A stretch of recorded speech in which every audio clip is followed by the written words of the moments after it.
Well, good morning, everyone. Pastor Rollo here with another Rollo Devo for you this morning. And I know that name is kind of lame, but I never claimed to be cool. It's something I gave up a long time ago. So yesterday, we began looking at the story of Joseph, Jacob, and Judah, and even the story of Jesus from Genesis 37 through the end of the book. And we just looked at the first couple of verses of Genesis 37. But we saw in there that God is doing something huge in history through the conflict of this story. God is using the story of Jacob's family to protect the family line of Jesus himself. Their lives are about to be thrown out of whack by this famine. Joseph's life is about to have the bottom fall out of it because he's about to get sold into slavery. But God, in all of that, is doing a work in using the major disruptions in the lives of this family, of Joseph, to do something bigger than they'd ever imagined. Yet at the same time, God has to do more than just a work outside of Joseph. He has to do a work in Joseph.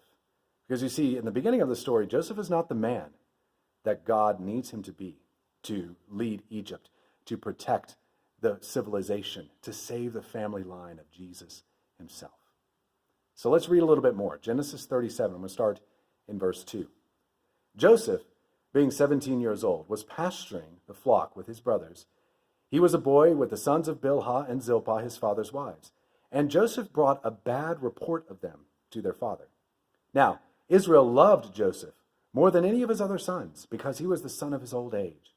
And he made him a robe of many colors. But when his brothers saw that their father loved him more than his brothers, they hated him and could not speak peacefully to him. Now, Joseph had a dream, and he told it to his brothers, and they hated him even more. He said to them, "Hear this dream that I have dreamed. Behold, we were binding sheaves in the field, and behold, my sheaf arose and stood upright. And behold, your sheaves gathered around it and bowed down to my sheaf." And his brothers said to them, "Are you indeed to reign over us? Are you indeed to rule over us?" So they hated him even more for his dreams and for his words. Then he dreamed another dream and told it to his brothers and said, "Behold, I have dreamed another dream. Behold, the sun, the moon, and 11 stars are bowing down to me." But when he told it to his father and to his brothers, his father rebuked him and said to him, "What is this dream that you have dreamed? Shall I and your mother and your brothers indeed come to bow ourselves to the ground before you?" And his brothers were jealous of him, but his father kept the saying in mind. Now, did you notice how much of a brat Joseph is in the beginning of this story? It doesn't come out maybe quite so well in the English, but in the Hebrew, it's definitely there. For example, the bad report, probably a lie. And Joseph taunted his brothers with these dreams, bringing it up to them over and over again. "Hey, guys, remember that dream? I'm going to rule over you. Don't forget, guys, I'm going to rule over you." And then, of course, he's daddy's favorite, which doesn't help anything. So he's basically acting like a spoiled little brat right now. He is not the man that God needs him to be the man who will rule over Egypt, save civilization, and save the family of Jesus himself. So God is going to make him that man through suffering, through trials in his life. Before I was hired here by Grace Covenant as one of the pastors, I spent almost 2 years applying for pastoral positions and applied to over 80 churches. I'm not sure if you can see it very easily, but if you can see right there, there's just some of the applications that I turned in. And you know what? In that 2 years in those 80 churches, there were about 2 churches that were interested in me. You see, before I started applying for pastoral jobs, I had this arrogant thought in my head that churches would be fighting over me and wanting to hire me.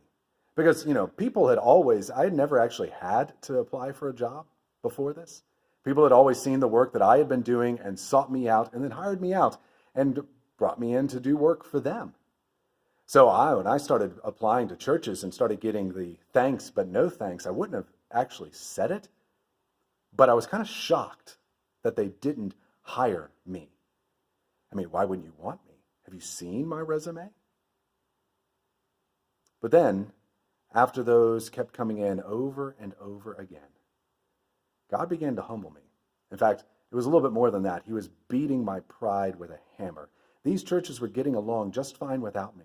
And the 2 years that I was applying for pastoral jobs, God was doing a work. He was humbling me. He was humiliating me. And to be quite honest, it was a very embarrassing experience. Yet God used that embarrassment and that humiliation to work inside of me. I was kind of like Joseph, and in some ways I still am. But at the time, I definitely was arrogant, not the man that God needed for this pastoral job. So he had to humble me through trials, through suffering, just like God's doing with Joseph.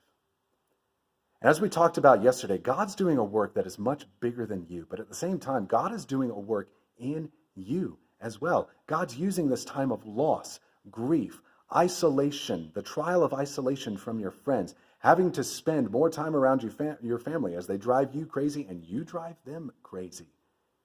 The suffering of not being able to live the life that we want to live. All of those other things to do a work inside of you. Now, I'm not trying to say that all of you are as arrogant as I was or Joseph was, but I do know that God has stuff to work on in you to make you into the men and women that he wants you to be so he can use you for his plans for this world. And often God does that work through suffering and trials. He's doing that right now. He's not just doing a work that's bigger than all of you. He's doing a work in you. And he's doing it because he loves you.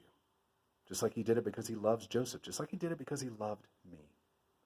And he wants to make you more like Jesus through it. We can trust that love, even if we can't understand what he's doing. Joseph could, I could, and you can. So, you think about that today. And I'll see you guys tomorrow.